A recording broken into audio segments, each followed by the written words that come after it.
Hello, everybody, and happy Valentine's week. We have got a sweet little pig Valentine today. This was actually a request by a friend of mine, so I'll tell you about that. But super sweet, super simple little piggy Valentine, and let's just get right into it. We are going to start off with some cleanish water. Just make a circle, and we want our circle to be wet enough to receive our paint, but not puddling or anything like that. And then we are going to go ahead and I want my pig to be pink, so I'm using red. And specifically, I am using the color Scarlet out of my Paul Rubens set. I will link that in the description if you're interested. So my friend Trish requested that I paint this for her little buddy Grayson, who lives in Tennessee, and Grayson is 8 years old, and he loves pigs. He has a collection of pigs. She was telling me about some of his collection, and I just think that is so fun. So, Grayson, if you ever see this, I hope this adds to your collection and that you love it. Okay, I want to show you the inspiration I used for this. This is just an image I saw on Pinterest. It's in a different language, so you can look that up if you'd like. But I love the simplicity of it. It's just a circle with a few other shapes in it. And I just wanted mine to be pink, so I changed it up. And obviously, I changed a few more things. One being the snout. I'm doing mine more of an oval shape, whereas that one was circular. But anyway, I am using the same color of red that I used on the body. I'm using that for the ears and the snout, and you'll see I use it for the legs and the tail as well. And for the legs, just straight lines, two in the front, and then I'm doing two shorter ones for the back legs to make them look like they're more in the distance. And of course, we need a little curly Q tail, and I'm just going over that a few times so we can see it a little bit better. And I decided to come in with some black paint for little hooves on the pig and keeping that black on the paintbrush for the eyes and the nostrils as well.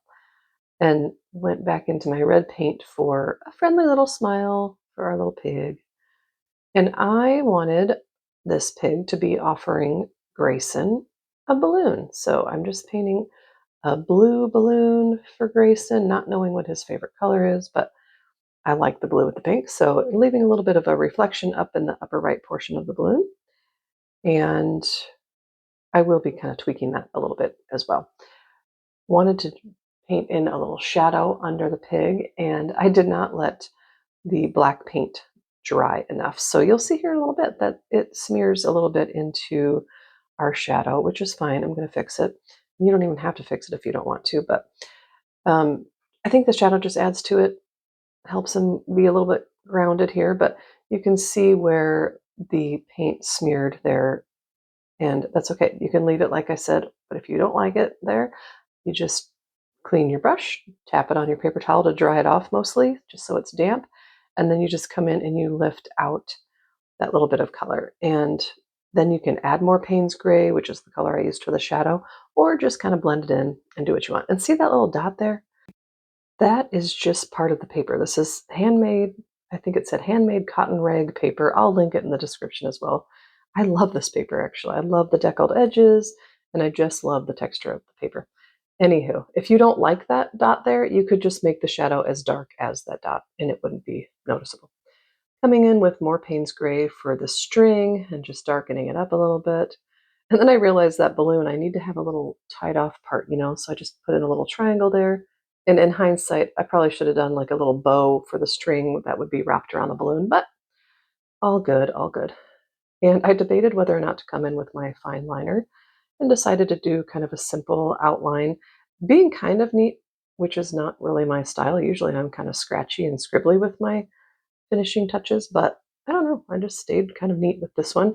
And then I was like, oh, the pig is cute with no outline, but I did decide to go ahead and give him a very basic outline just on the body and the ears. And then I actually do like how the snout looks after I outline that. It just kind of makes it pop a little bit. I left the tail and the legs alone and just kept it, like I said, very simple. Obviously, pen is always optional.